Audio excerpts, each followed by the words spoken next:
Hey, welcome to the Bible Study Girl podcast. This is Sarita, but you probably know me as Bible Study Girl. And the first hello you heard was from none other than our very own, the executive producer-ish of this podcast, Bible Study Brother. What's good, people? It's your boy, Bible Study Brother, also known as Icarus Gray, over at Gray Area Anime. And we back with another one. Rudeness. And we're back with another one. Excuse me. You messed me. Did I say this most wonderful podcast of their day? Or did No, you throw me you off didn't. that bad? You threw me off that bad. This is the most wonderful podcast of your day. And it is definitely the most wonderful podcast of your day with the Lord's help. Because let me tell you, it's been struggle city over here, guys. We have gone through a lot to get this episode recorded. And right before we started recording, I was texting with Bible Study Brother, and I was like, it's either one of two things. God is saying, don't record this episode, or the devil is like, don't record this episode. It could go either way. So this has been a hard fight, but guys, we are here. We are here. And today we're stepping outside again of the blog recaps that we've been doing.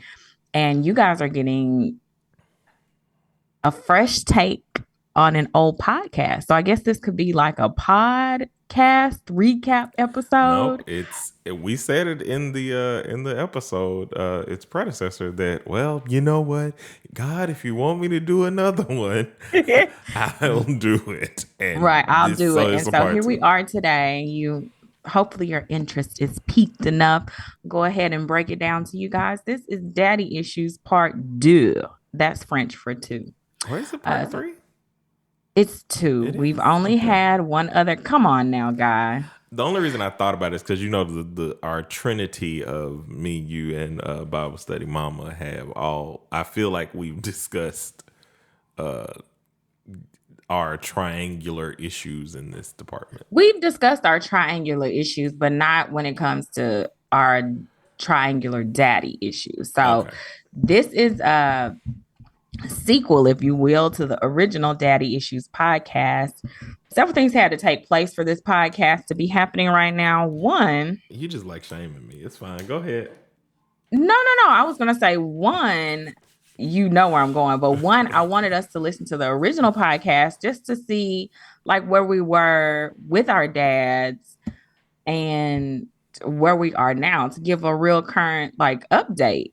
And it was refreshing for me to go back and listen to the old podcast, because I didn't remember what was said or what we had discussed, but we brought up a myriad of issues. One thing I did discover when I went back to listen to it was that, hey, I really didn't talk about my relationship with my biological father much, but I think there are several reasons for that. At that time, we were not talking. We did not have a relationship at that point. And it's not because I didn't know him. I'm trying to figure out how. So let me go ahead. I'll go ahead and get started. I'll talk about my issue with my biological father. I touched on it in the first issue of Daddy Issues, but I didn't really dig deeper. Really, I feel like the first issue was more you talking about your issue. Oh yeah, because it with was your dad. Because I had questions. You would say something, and I would be like, "Interesting. I never knew that about you." So and we it was dig a timely little to what deeper. we were going through at the time. Because at that time, that was like peak. I got beef because it was in the middle of before I got licensed. And to become a minister and everything. And it was like right after, like, I knew I was going to accept my call, and he didn't show up to that because I didn't say that, but I was the speaker at Men's Day that year. And so I was it was Mad Max Fury Road at that point. It was for me. I could feel the heat rolling off of you. Yeah. And I don't like people messing with people I care about. Like I've said that, and I take a lot of crap, that I'm working on not taking. I mean, not that I take everybody's crap, but just kind of getting to this point where I was like, is where I Yeah, was. it was boiling over. And I think that was a lot of reason I didn't discuss different issues or whatever I had with different issue You good? different issues.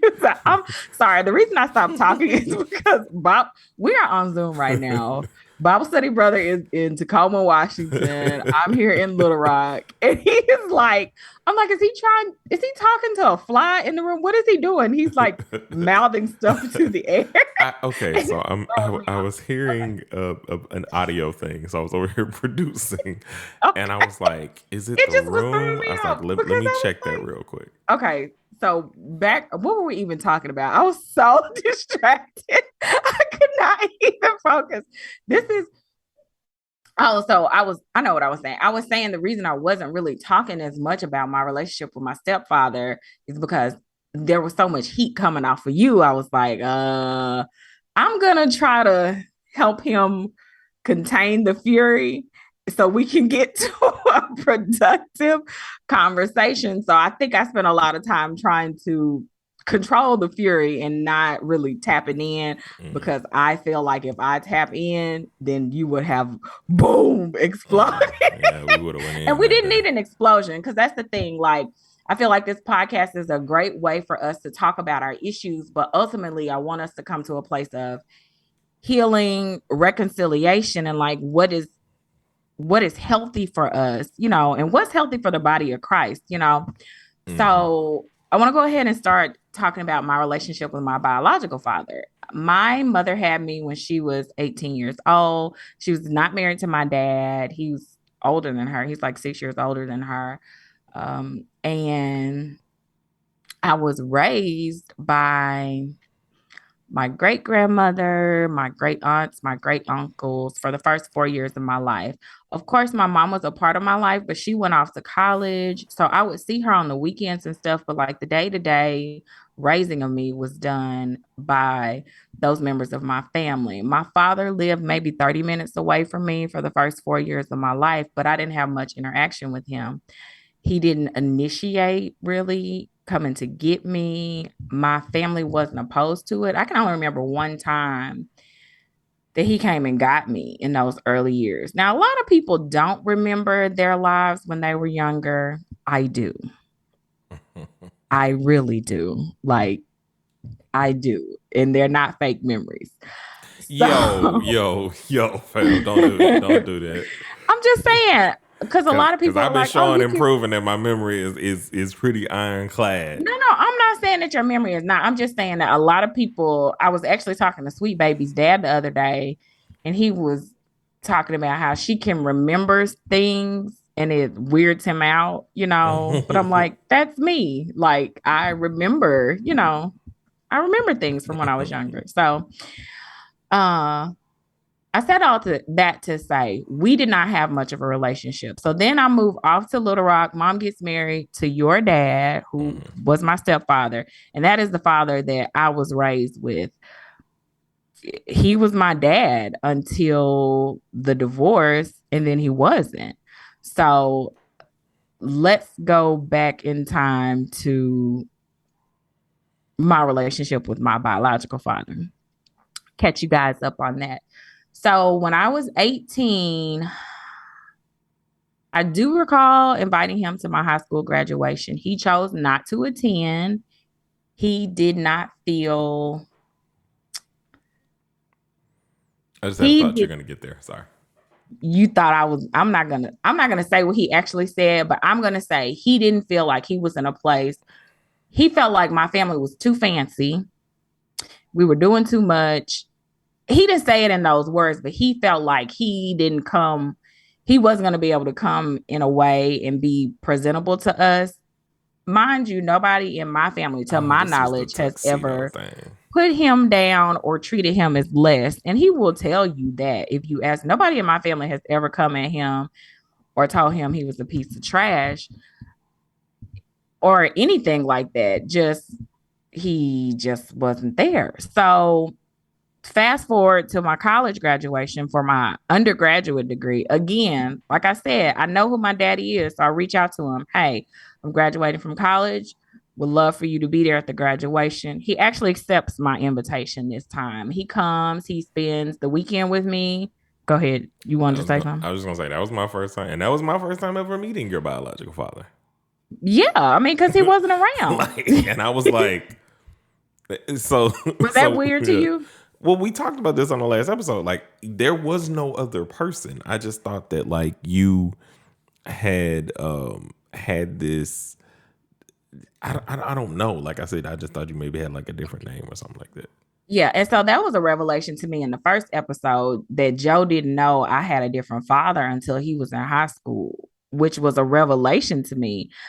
But it makes sense, like in hindsight, looking back on it, because we didn't talk about my biological father at all. And in the household, we didn't make a difference. Like it wasn't like he was your daddy and not my daddy. He was our dad. Yeah, and that's why I said Period. it's weirder to me when people. What is going on with my mic right now? This is driving me crazy. But it's You're gonna weird. have to go. You're gonna have to block it. It's weird to me when people. I didn't know anything about a half sister or anything, and I've said this multiple times at this point. But for those of you who don't know, I didn't know that term. That I didn't know any of what that meant, because it wasn't a normal. Like that was just my sister. It still is just my Right. sister. Like 100%. Like half of what? Like what does that mean? Right. I was just your sister. But on the flip side, I always knew that I had a father that I didn't have a relationship with. But again, like I said, it's not something that was talked about or discussed. I just knew that. And that's something I personally had to deal with, knowing that okay, I'm a part of this family, but like there's part of me that's different. And invitation, like I said, to my college graduation. He comes and stays with me in my townhouse, graduation weekend. I like cook dinner for him.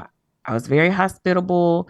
He literally talks about that dinner to this day. I think he The thinks that's the best only thing spaghetti that or chicken spaghetti or whatever no, it I was. made turkey meatloaf because I don't eat Oh beef or yeah, pork. And so yeah. I made meatloaf with ground turkey. We had like potatoes and green beans or something. And that, like, oh my gosh, he was like, wow, that's different. And he always mentions that. So anyway, so we spend that weekend together. That was the longest period of time up to that point in my life that I had ever been with my father. But like I said, I wanted to build a relationship with him. I was not messed up about what didn't happen as a child. I wanted to know him as an adult, get to know him, and for us to foster a relationship together.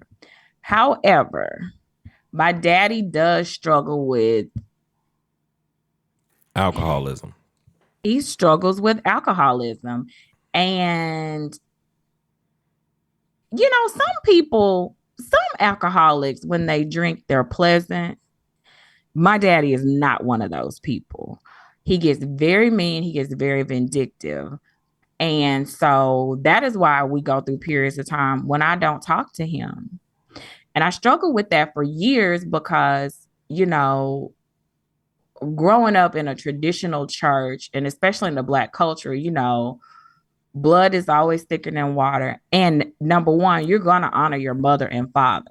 No matter how they talk to you, no matter how they treat you, the mandate on the child is to honor their mother and father. And so I was very conscientious of honoring him, even when he was mean, even when he said hateful things.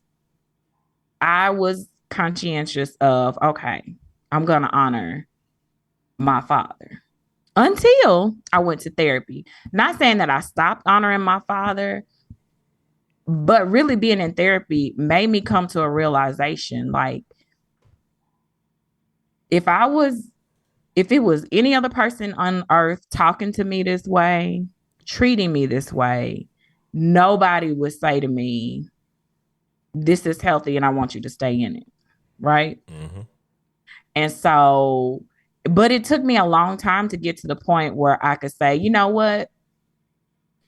You do you, and I'm going to do me. And so, the last time we did a daddy issues episode, didn't really talk about my dad because at that point we were not in communication with each other. Not because of him at that point, but because of me.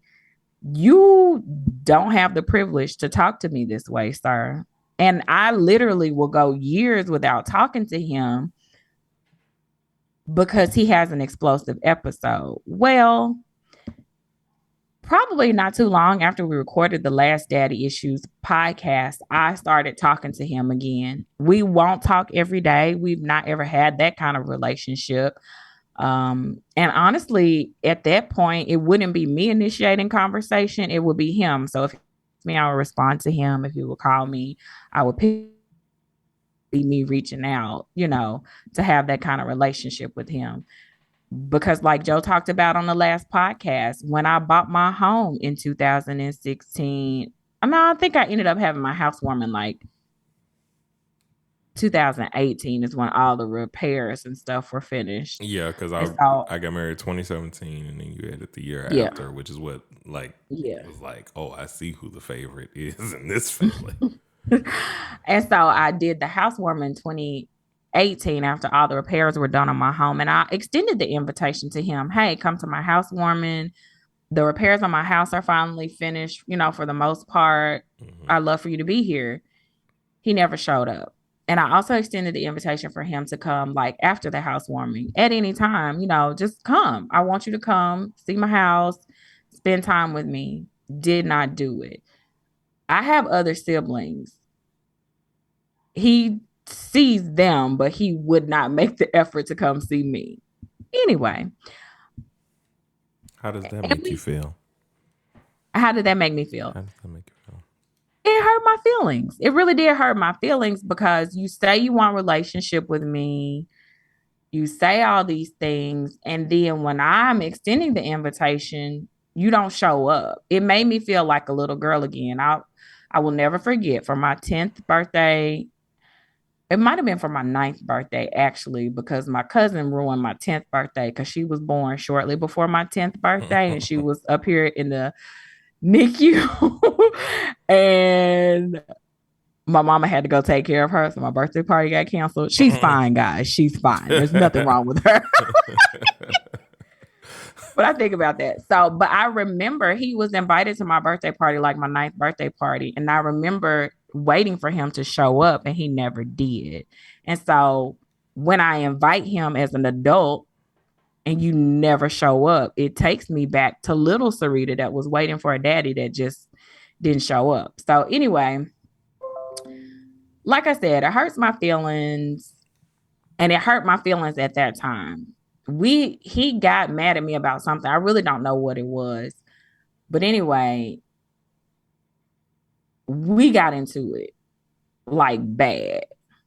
He cussed at me and I cussed at him. I'm just going to lay all the cards out on the table because I reached my point. And that's something people listen. I have a long fuse. It takes a long time for me to say something to somebody to really like go there. Yeah. So when I went there, I was like, you know what? This is not healthy. This is not good. Who is this helping? Let's just cut it off. You do what you do and I'll do what I do. And so at the time of the recording of the first Daddy Issues podcast, him and I were not talking. Like I said, so it had probably been 2 years since we really talked to each other, but we started communicating on a more regular basis. Yeah, it had been a while because I personally remember you were working at like your old job out in Jacksonville or whatever. And this is during like I just remember the spat moments and things that he said and things like right. And it's like, bro, it just gets to me in that way of like the South side of me comes out, and then I'm just like, but you not this in person. You not that. He's like never that in person. You're not gonna do this. Like, and this is after like having like a manner of time where things were not like good, but like good things and funny things that happened. He had been by the house though the one time prior to this, and we kept making jokes to mama about all kinds of things, and it was like in a okay place. We had gone down there to see your grandmother. at the time Yes, we did go see my before grandma. And see, I that's the passed. thing I think that bothers me tremendously. If I see him, it's because I've gone to see him. And that bothers me because he'll drive to New York to see my brother. Like, what's the holdup? If I see you, it's because I'm making the effort to see you. Unless I'm like he came to Aunt Linda's house one Christmas. That's like 20 minutes from his house, you Mm-hmm. know. And so I was surprised he showed up. But as far as like physically seeing each other or really spending some quality time with each other, I have to be the one to really push that forward. And that's just kind of like, and it would be different to me if he didn't go travel to see his children, Mm-hmm. but you do. So, what is your hesitation? What do you think that is? Because that seems to be a common theme between the three of us that It is they will travel so many places that are to see so much further everybody else. away. I don't know. Like all three of them, like we've had, but you know, you had those moments that you can like in your memory. Like I think in terms of like appearing and being around, like when they're at least close, Granddaddy probably has the best average of the three in terms of like you had Of to, me, okay, between my father, your father, yeah, and grandpa, yeah, yes, he is the most active, which ain't saying which is much. not like which is crazy. Like the funny thing and the connecting points between all these three is like grandfather and my father are like they could be best buds in another life Yes, I think because so. of like they be I don't know if they wavelengths just be together, but like it was one time like it was just like I don't know what I was mad at him about it, and I think it was probably during it was actually during our stuff or something like that because I remember him being down uh at grandma's house or something. And he was like, you don't need to be mad at your dad or something he said. And I'm just like, fam, what are you talking about? Like, what are we doing? Like, why? And I get and understand it. I think the biggest thing with us and the three of us in terms of that is the desire for closeness, and it's something that has hampered each of us in different ways. For me, it would like it's difficult as hell. Pardon my language, because this is the daddy issues. I'm slipping. Um, But it's honestly, you are much more mellow than you were, and I guess it's because I'm telling my story. I'm giving you yeah. time Well, to. I'm amped, but after I listened, I was like, oh, I can't come on like that no more. I was a little edgy. I And was that's like, another reason I want you to listen to it, bro. You I was said, I was a like, little ooh, hot. ooh. I said, but I know why that because at that point in time, like, bro, I I was, mean, those are your true feelings. I'm gonna yeah, let you finish what you were gonna say. Go ahead. um, but the thing is, we all wanted that closeness. It was hard for me to be always with y'all because y'all don't understand everything. You think, Right, we're not and it's dudes. like, and it even took forever for that to be a fact of awareness for y'all because I was just like, oh, you just tripping. And then be like, what do you mean? Like, why do I have to like stand on trial to prove you hurt my feelings or stand on trial to prove you did this? And I didn't have anything in terms of male relationships that extended long enough. And it's like hard because I'm always like, bro, can we go do some guy stuff? Can we do this? Like every Well, I got you a boyfriend. Well, he wasn't your I was just boyfriend, finna say but that. like I, my boyfriend became like your But that's guy what I was gonna friend. say. Is like the only time the first, and that's why I said my sister is my second parent and an experience maker. It was like that was the first time I got to play basketball. Like the like playing catch, I did get to do in elementary school because we played because he was my coach, and then like he was assistant coach for my basketball team, but we never like had gone and like really played together. Like I had spent more time playing by myself, and then when he who shall not be named entered the picture, we played a lot. Well, not a lot, but way more often than me and my father had at that point. Yeah, he spent a lot of time with you. He kind of took you under his wing, and so I guess he was like a surrogate father. Well, he was like a male figure for you. Thank God you didn't turn out like him. Anyways, so what I was gonna say is, um, darn, I was talking about my daddy when you interrupted me. So anyway, probably when we recorded the last Daddy Issues podcast is when I got back to talking to my biological father, and things went okay. Things went fine. There was no contention among us. We were coasting along per usual. And then 2021 arrived with a full fury and force. And, we definitely experienced a lot of losses. So I didn't really talk to my dad as much in 2021, but that's because I wasn't really talking to anyone in 2021. He would check in on me, send text messages to see how I was doing. Oh, I also know, I remember now why we fell out. I remember why we fell out. Besides my housewarming, it's a whole nother situation. And I get heated. And it had to do with my cousin that passed away.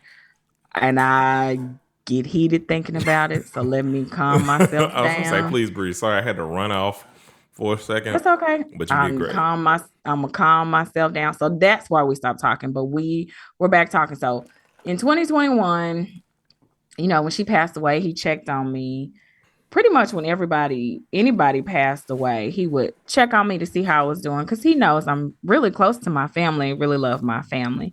So things were trucking along for us well until recently, probably like a month ago, things hit the fan. He was calling me to complain about my sibling. And I was offering him some perspective, like a fresh way to look at it. And he did not like my perspective, and he he wanted to create tension between me and my sibling. And so he was like, well, I was talking to your sibling and your sibling said this about you. Mind you, I don't really talk to my other brothers and sisters, my brothers and my sister You that I what have now? in common with him. You have what now? Stop. Oh, okay. I don't really talk to them. And so he was like, well, I was talking to your sibling about you and they said this about you. And I'm like, well, even if they did say that about me, they don't know me. So that's fine. Which led to a whole different conversation. So he couldn't get me that way. So then he was like, I think it's weird that you wouldn't want me and your mom to be together. Most people want their parents to be together. Like that's most kids' dream for their parents to be together. And I said, I don't want my mama to be if you were a healthy person, like if I felt like you would be sweet to her and nice to her and would like be a healthy person, then it would be great. That's all I want for her. That He ain't did you not though, like, dog. huh? That ain't him though. And that's what I'm saying. And he did not like me saying that. And so then he said something that I will not say on these airwaves. Something I definitely haven't said to Bible study brother. He actually sent me a text. He sent a text message and I sent it right to my mama and said, this is why I'm no longer talking to him. Like, period. I'm setting a hard boundary. You may interact with him, that's your choice, whatever. But as far as I'm concerned, our relationship is done because I don't know why any parent would ever say that to a child. I don't know why anybody would ever say that to anybody else. period. But I finally got to a place where I'm like, you know what? It's this relationship we have is not healthy.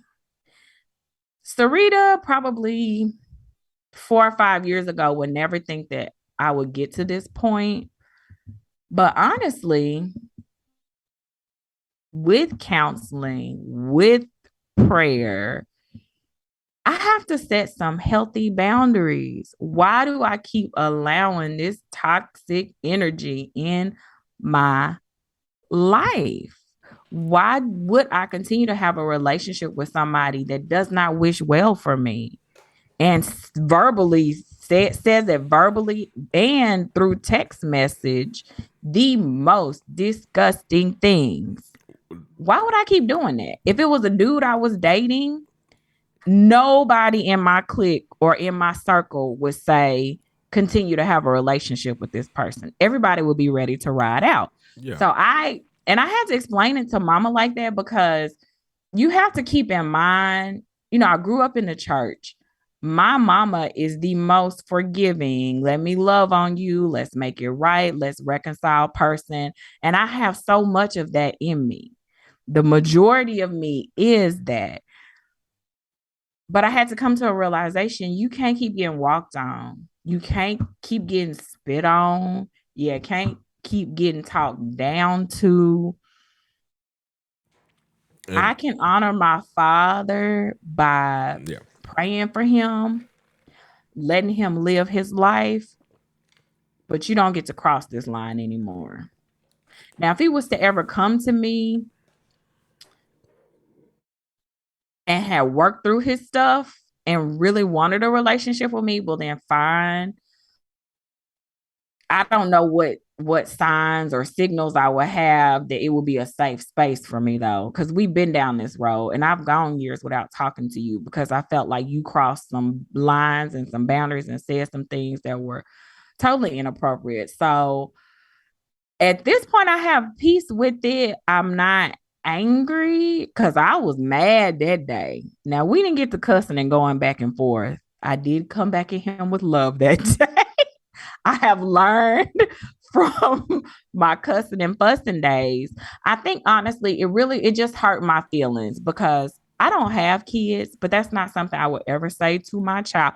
It's not something I would ever say to anybody, period. Not even just my child, any other human being on the planet Earth. And so I had to make a choice. And for me, it was an easier choice at this point in my life versus being the hard choice that it was previously. But I'm laughing because Bible study brothers going through. It was an easier choice for me this time, is what I was gonna say. You were gonna say something? I was gonna ask you.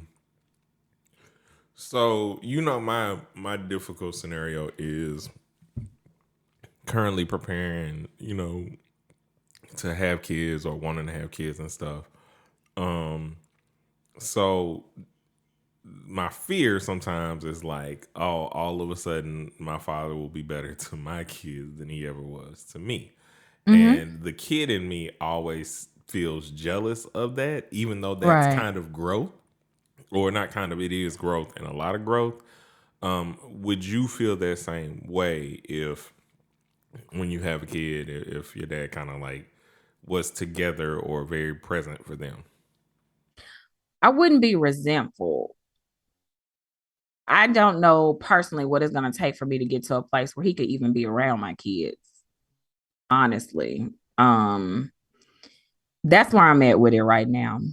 Could be different years from now because when we revisit these issues over time, we get new perspectives and stuff. But you know, our grandfather wasn't present in our mom's life really, Mm-mm. and hasn't really been present in ours. So I don't know. And I know that is a soft spot for you or a hard issue for you to think about him being very present in your children's life. Do you think it will hurt your feelings if he's not? Nope. I mean, It won't hurt you? it'll be that final.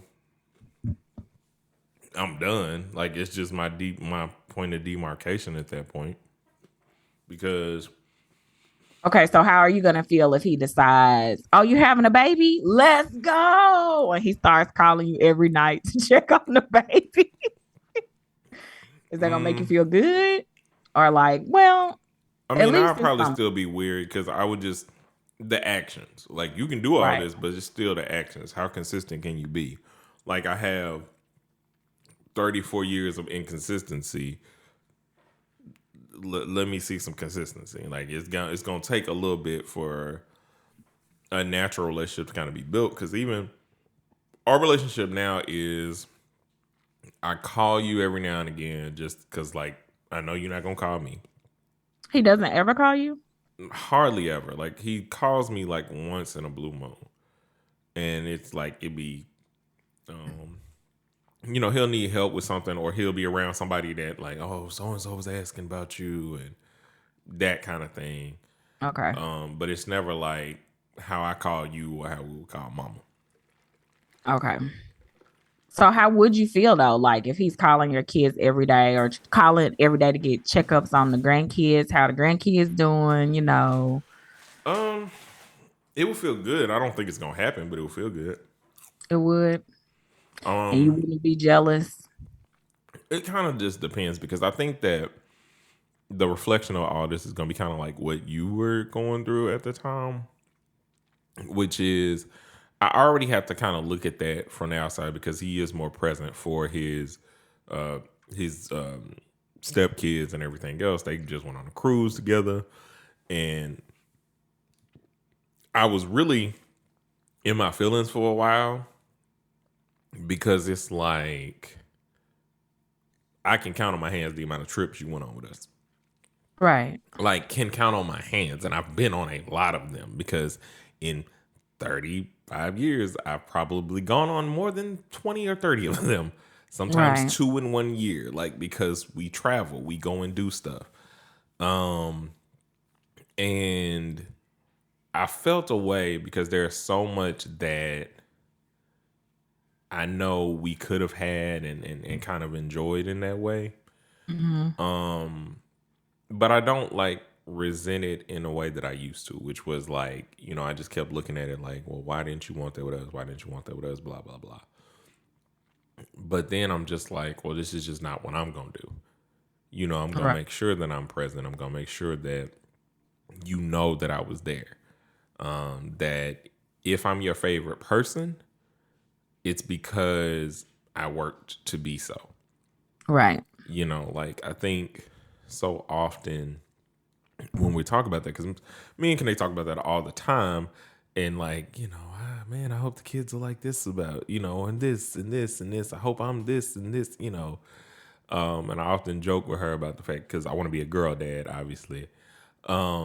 But with that, it's just like, those are daddy's little girls, and like I want that relationship thing, and spiritually it's often hard to me to like think of having a son sometimes, or it was I can imagine. before your birthday in Branson when God like gave me my son's name, and it's this real spiritual thing that when and if we have a son, which I'm pretty sure we will.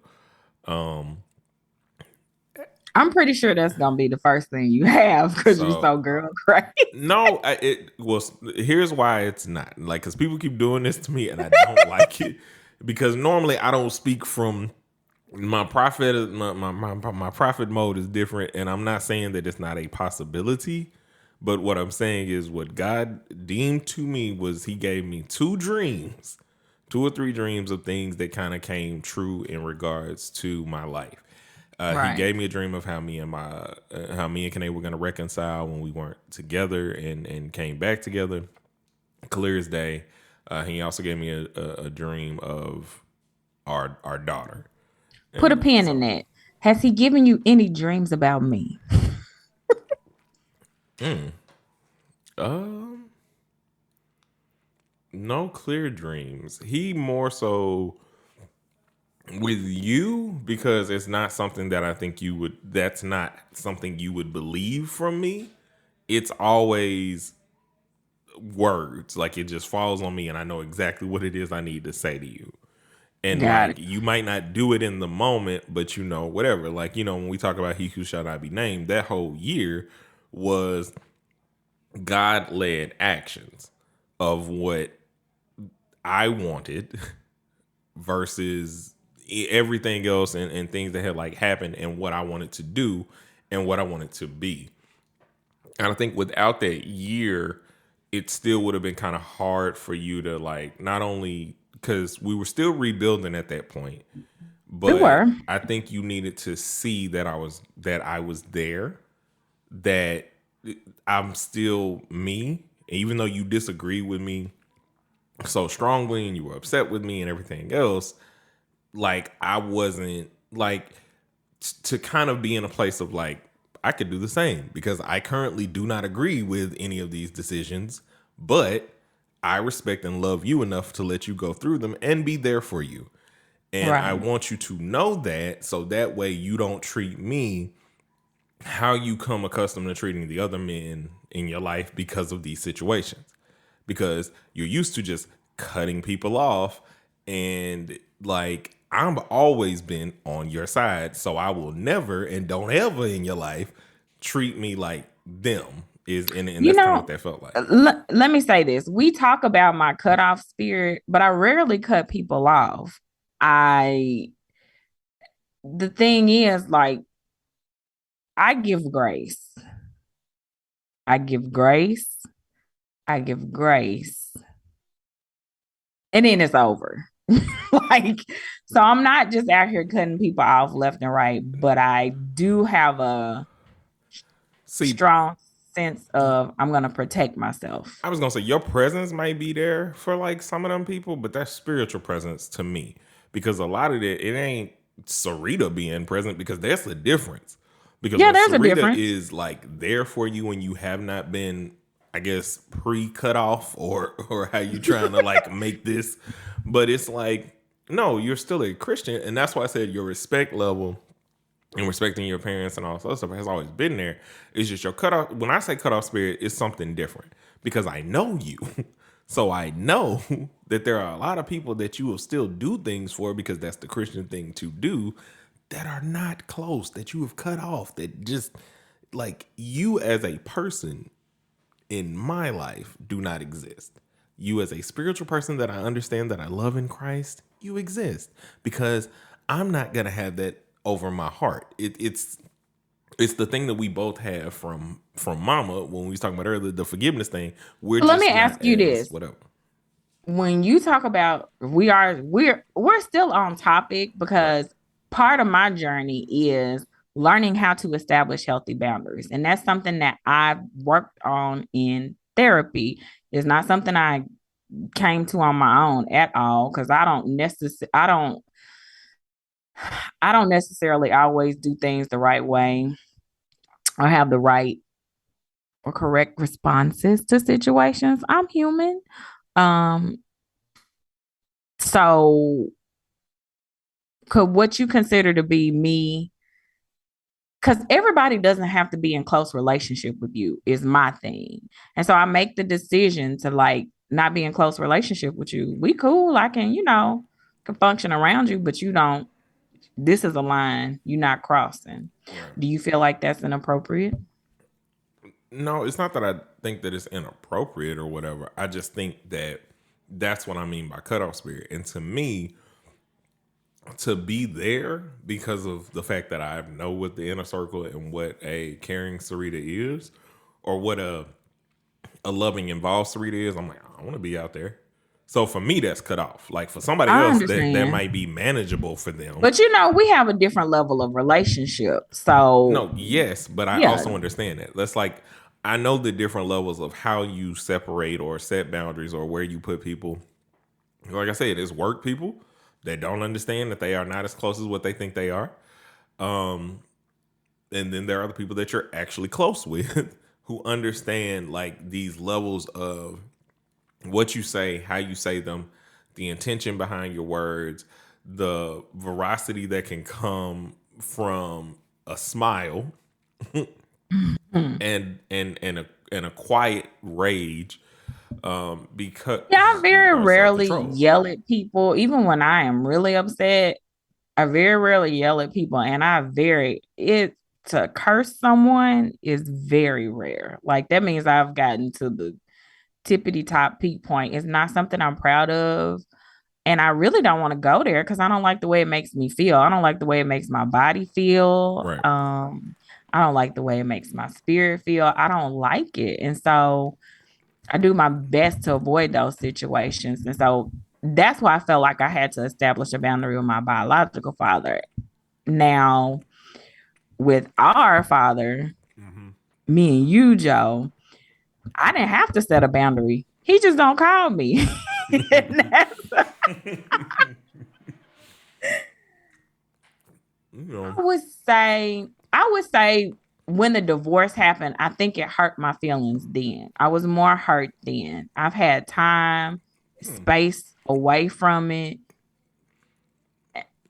I was more hurt then. Now, that's just the way our relationship is. Like he'll text me happy birthday, maybe Merry Christmas, Yeah. and that's it. You know So I what's funny? take it, huh?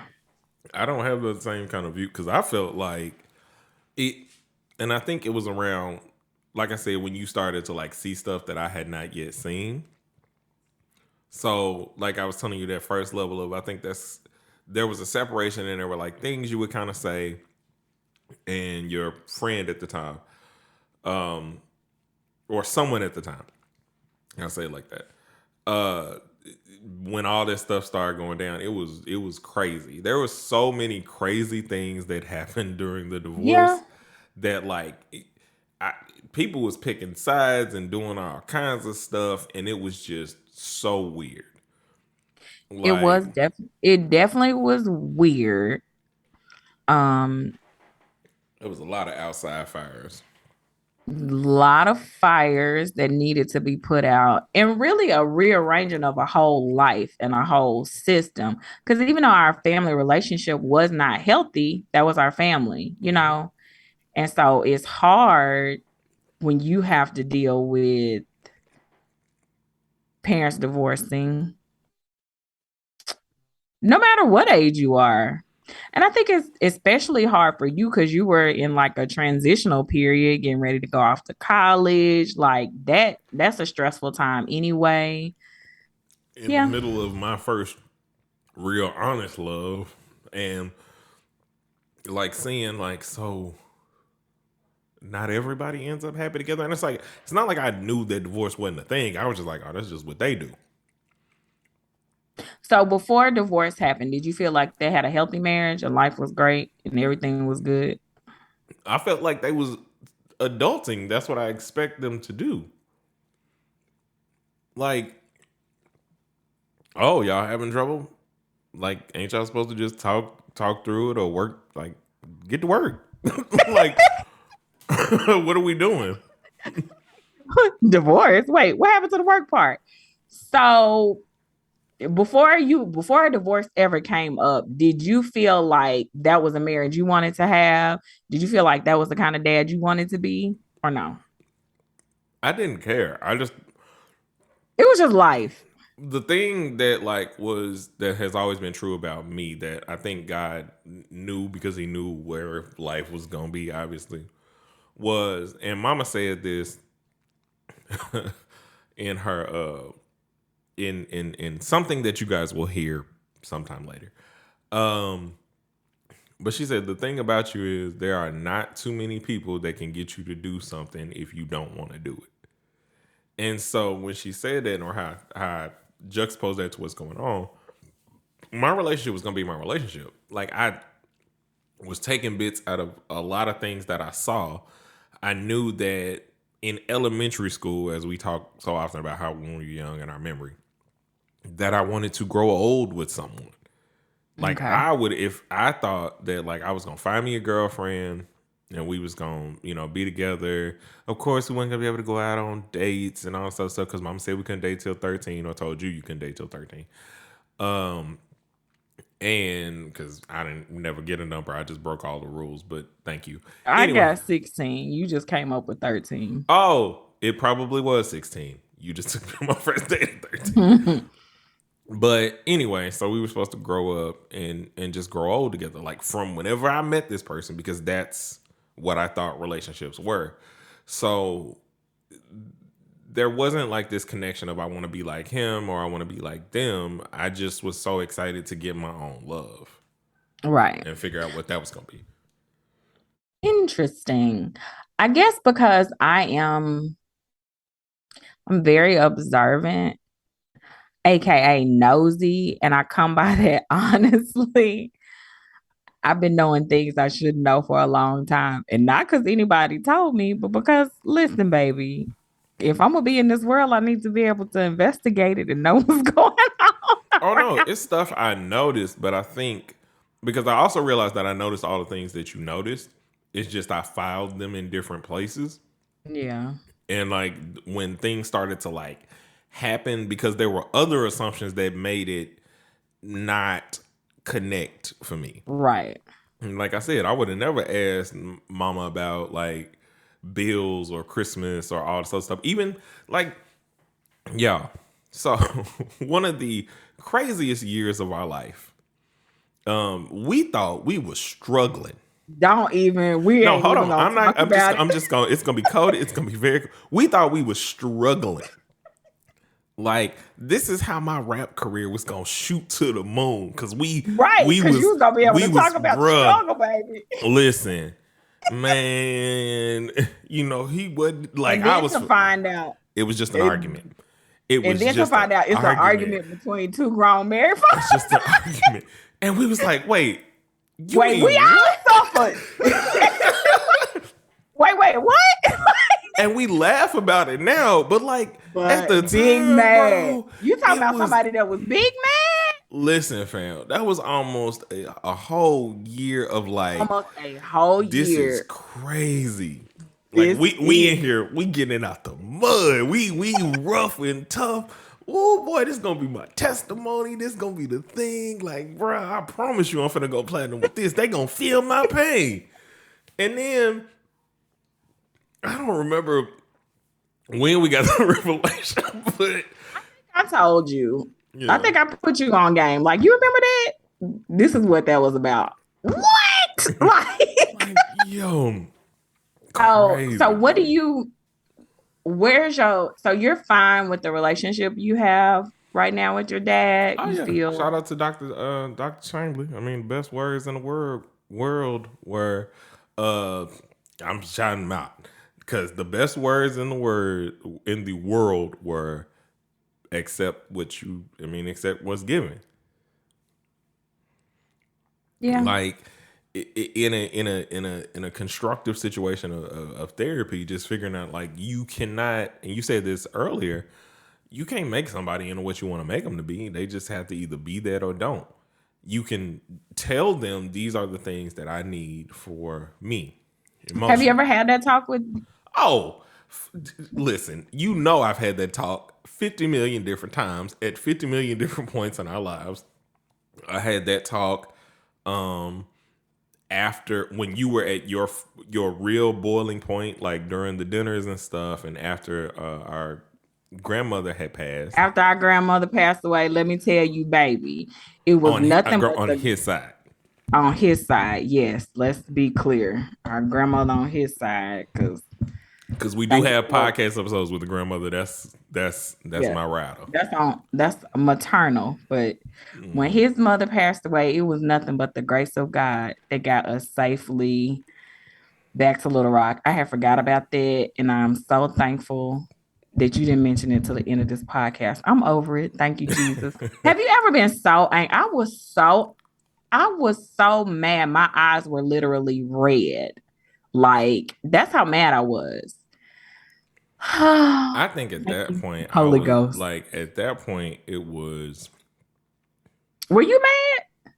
I was sad more than anything. Oh, I was sad. I was disrespected. Like I said, that was the last bit of that boy we was just talking about that had these viewpoints of the four of us. That was the yeah. last of that because I knew, like I told you, I knew at that point you was like, Oh, I was big done at And that's that what I'm point. saying. And that's what I mean by like, and we ain't got back there. And that's what I mean by that cutoff thing. Not we've done stuff, but it ain't been that. Like, you know, I understand. you're the biggest foster for. That was our last family trip. I ain't gonna call it that, but that's the last time we was all together on the road somewhere. Trip. And we Yeah, was sure. a family. It was a trip. It was surely a trip. Like, bruh, man. Listen, one of these days I'm gonna tell them stories because they're funny. They are funny. They are hilarious. Now it's funny. It was funny then because I was like, because no, the ride back home was not funny to me. no, the ride back home would never be funny. That's not gonna be funny. No, the ride back home is what made me mad. Well, the most angry. How about that? I was like, there was a plethora of things that had gone on that day. The coolest thing though that I'll say is like, I think that's why our bond with each other was so toxic, and we weren't like building our trinity better of the three of us. It's because we like, bro, we all we got. Right. Like, we can't expect nothing. And, you know, that led us to like, you gonna be what I want you to be. You not gonna be them. Or, you know, like, and so we're doing this in this, you know, cyclical way to one another. By all, you know, instead of like kind of allowing ourselves to kind of be who we are in a way that like, because we still support, but the thing is we're very critical. So in a moment of like, I might be supporting you, but it might look stupid to me. Instead of just ignoring that because it's not something that I got to do, I'm going to tell you. And that's because I feel like the honesty that wasn't there, like we were overly honest with each other because of how honest we couldn't seem to be with them. Because it's like when we tried it, it landed on deaf ears. But when I say it to you, a thing you change a little bit, you do something. It's like you know, this here, you know, is kind of what I want. And I know that this podcast has been like a little bit longer than our normal. It has podcast. been a lot longer than we typically go, but I'm not one to want to dig into especially daddy issues often. Yes. And so that's why I'm like, these are the special, very long episodes because we just have to get it out, throw it out there to you guys, and because you're not going to get it until God says so or whatever. Can I ask you this question? What would your ideal relationship with your dad be like? It would be like, you know, we go play ball together. We do guys trips. Like we sit and have a beer and have guy talk about different things. Oh man, ain't our wives crazy? You know, like we have a shared football, basketball team. Like the reason I root for a team is because because that year, you know, you took me to the game. Like we actually gone to professional sports games together. Again, the first time I went to an NBA game, because you know I love basketball, was with my best man. Right. Like, and that was after I'd been married. Like I hadn't been to a professional game because it's hard for y'all to actualize the dreams of a man when y'all got other stuff that y'all I'm a lady. Yeah. You know, like even you've gone together. That's why I be looking and I'm like, wait, what happened? Well, you know, I'm just out here living my best life. The best and you get I can. That's where it's like, you know, even though I called you a dream still at once, that is where like you would get all the greatest benefit. I'm like, oh, wow, why? She doesn't even know who she's watching. She have no clue, but I'm here at the game, baby. And every time she gets back, she'll be like, "Who's my team? Who's the person that dribbles the? Which one do I? Who has? Oh, that boy with the ball. Go. They do go, young man. Here, don't they? So that would be the ideal relationship for me, to where it and ideally he would actually know me, because I think he does not really know me outside of the similarities that we have because of genetics that I realize more and more each day. I will say to you, I think that's the biggest disconnect in my relationship with my biological father. He doesn't know me. You know, our shared father doesn't know me, and my biological father doesn't know me. He has a perception of who he believes me to be, Right. um, what he sees on Facebook, and that's it. That's who he believes me to be. That's the totality of me. But he doesn't know me as a person. And I would say, if I had to say what I would want my ideal relationship to be like with both of them, is that they would just want to know me and want to spend time with me and get to know me.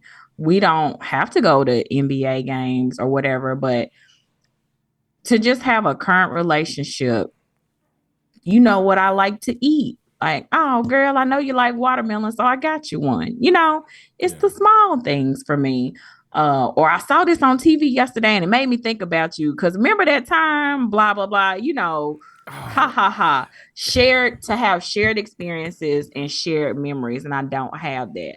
I think one thing that bothers me the most, probably about our relationship with our shared father, I think honestly, what started me feeling some type of way is when he accepted his call into the ministry. I asked you about that. oh yeah, I remember.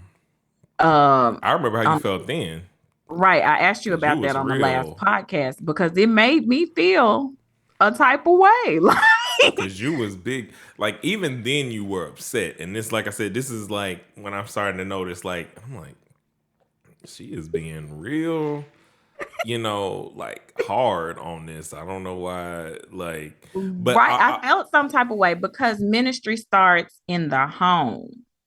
How you gonna get up in the pulpit and tell people, thus saith the Lord, and this is what we should do? And that's not the fruit that you're showing at home. Ministry starts at home. And I think about preachers' kids who, I mean, I almost wish my experience was, man, my dad was awesome. He loved us so well, but he was always so busy seeing about the members of the church. You know what I'm saying? yeah, And not that he didn't pray for us and all those kinds of things at home, but it was different though, man. It was like prompted stuff, and the thing that was always that I could always notice from him was he had not made changes. He had, right. And that's the and what thing. I mean is like you could tell that he hadn't accepted and started walking yet. That it was more about position and things at that time. And the reason I say that, and it's not indicative or a negative thing, it's just where he was at in his young preaching life. His sermons would always be the shortest thing in the world, and they would be so short. And I remember that at the beginning, but it's like I would just be sitting up there, and he'd ask me about it later, and I was like, well, da, da, da, da. And a lot of them loved it because they loved him and the charisma. So he would throw a joke in there, or whatever, and he would get in, get out to whatever point he was making, and I always just kind of be like, Well, I don't feel like a sermon has to be long to be strong. no, it don't have to be long and strong, but it's like I preach short, or have preached short, but for my thoughts on it, not to some of my church members at the time, but I get to my point, and it's mostly about like a meat or something that I've like garnered from these things, something that God showed me or whatever. But I've lived it. I've lived through the things that I'm talking about. I didn't Got it. get that from him at that time because, like you were saying, like when you're up there, it just feels like you kind of picked this scripture. It was your Sunday, and you wanted to make a couple jokes about whatever, and he was pulling himself through. He was talking to himself, but he wasn't talking to the congregation really. Because he would have these moments and he would say stuff, and I'm like, but you don't do that at home, but you Right. but you haven't done that in your walk, like. Right. And so he was talking to himself while not accepting that he was talking to himself. Every sermon I've done, I recognize what God was trying to reflect and show to me through this sermon. But as I'm making it connecting to other people. So overall, I'm not as jaded as I was, and that's a hard thing to say. I'm not either. I was gonna say, like, I think just the disconnect is what was so hard for me. Like, those are like formative years, and Mm-hmm. like that kind of disconnect is the thing that like could potentially turn somebody away from Christ, because you preaching about a God that I'm not, I don't, I don't see, Right. I, I don't see the connection. So I think that was when I started to have more like this ain't lining up and it ain't making sense and I don't like it. Yeah. And I need for somebody to make it make sense. Um, so yeah, that's something that I at that time when I was a teenager that I really struggled with. And I think that's something that carried over all the way up until divorce time. Like I said, I have reached a point where I'm fine with it now, but those are things that I had to work through. It was not something that was just easily handed to me and given to me. But I think the biggest thing I can take out of all of my daddy issues, and I will say this too, I think sometimes I do struggle or I have struggled with my relationship with Christ and Him being a good father when my earthly fathers, our relationship has been a little tumultuous. And so I think about all those things, and I'm grateful that I'm in a place now where my relationship with God is better than it was, Mm-hmm. despite those daddy issues and those daddy struggles. But I know it's something that happens in the body of Christ and outside of the body of Christ all the time. We don't necessarily talk about it, and we also don't necessarily figure out a way to resolve it. And really, I don't want the podcast to be a place where we rip open these wounds and we left bleeding. And I definitely don't ever want to bleed all over people. And I want it to be a place where we reach a point of purpose and a point of healing and Mm-hmm. a point of moving on and a point of doing better. But it's kind of like a crazy juxtaposition because I also don't want to leave things hidden Mm-hmm. or not discussed because we want to gloss over it and say Jesus makes it better overnight. And that hasn't been my personal experience. That might be somebody else's testimony, but it's not mine. But I feel like these are things that need to be discussed, things that need to be brought to the forefront and talked about. Yeah. What was helpful for me? Therapy with a psychologist to sit up in the chair. And we didn't go in there to talk about daddy issues, but of course, Mm-hmm. daddy issues spilled out over time. So, therapy, honestly, studying the Bible and talking about the Bible with somebody that studies the Bible on a regular basis, those things were helpful for me. And the things that have been helpful for me are just not thinking I'm to blame and taking all of the blame on me. Making it be like, well, what was wrong with me? What did I do? And stop talking as though I live in a deficit. I didn't get to do this. I didn't get to do this with him. I didn't get to do that. And it's like, but I got to do them. I got to do the things that I wanted to do. And I know that God is orchestrating and putting people in my life and has put people in my life that were examples. They may not have been like the mentor I wanted in terms of like they're around all the time or something like that, which is what I was looking for because I'm still trying to fill that void or was. Well, no, still kind of Still am currently are, yeah. in certain ways. Um, but what got me over is just starting to kind of actualize and realize. I say this in terms of my marriage all the time. Like we haven't gotten to do a lot of the things that we wanted to do yet. But I'm like, but if I look at the things that we did and the things we did get to do and just make them minimize them, then we're not growing or we're not moving forward. Like, yeah, I didn't get to do everything, but that doesn't mean we can't do anything. And it's like It's just time for us to kind of like you just walk the way you want to, treat people the way you want to be treated. You walk forward the way you want life to be. You pray and leave the things for God to kind of guide you to where you ultimately are gonna reside, and that's kind of where I am. Yeah, that's where I am too. I had to get past a lot of hurt, and I've had to really make some what were for me hard decisions, and that went against the things that I was taught as a child to come to a place where I can be at peace and feel secure in the decisions that I've made. You talked about trying to fill in the gap. There is a gap. There is a hole that's missing there. Um, my prayer is that the Lord will have to fill it because I don't have any other options.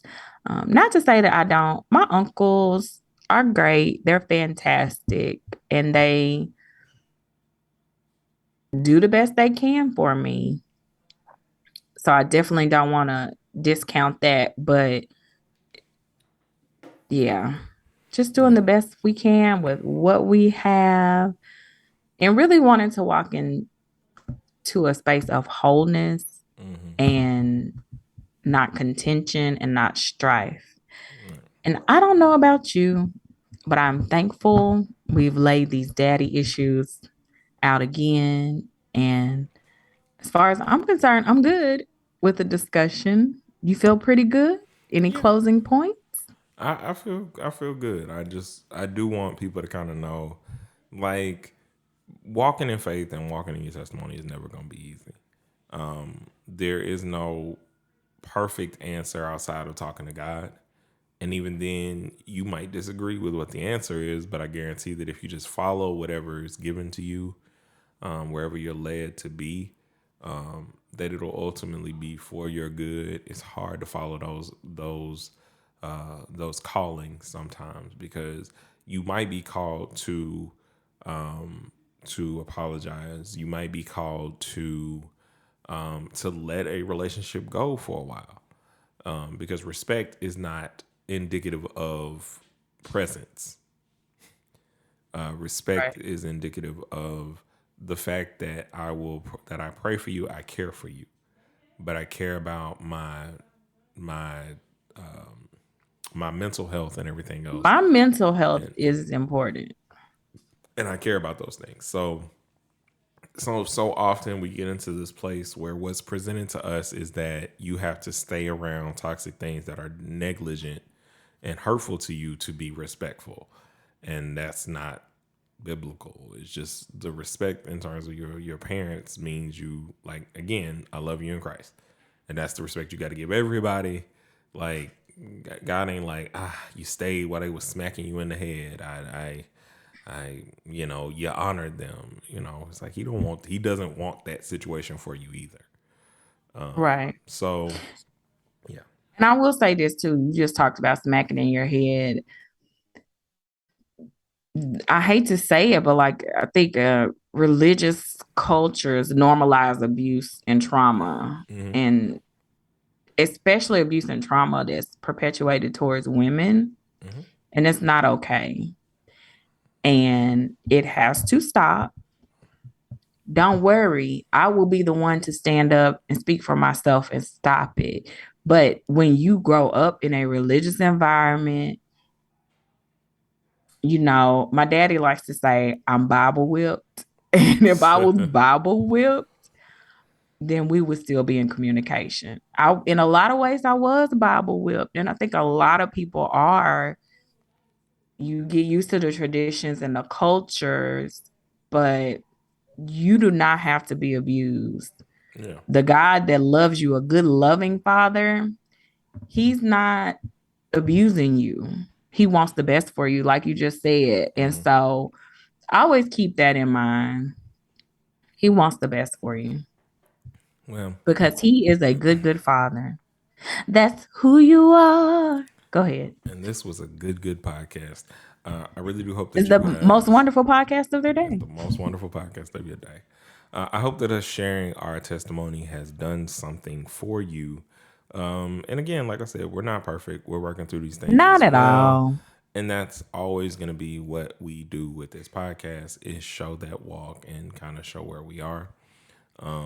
So if you'd like to get in touch with us or in touch with the podcast, you can hit us up on Instagram at underscore Bible Study Girl. You can hit us on Twitter at Bible Study Girl, the number 2. On Facebook at Bible Study Girl. Make sure you like the page.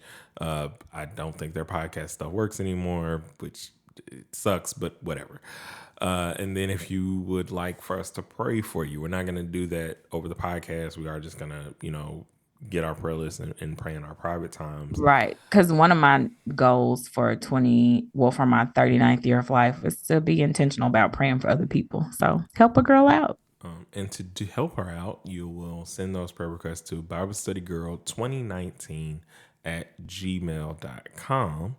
And remember, guys, it's not the fathers that preach, it's not the mothers that preach, but we preach. And until we meet again, guys, keep preaching.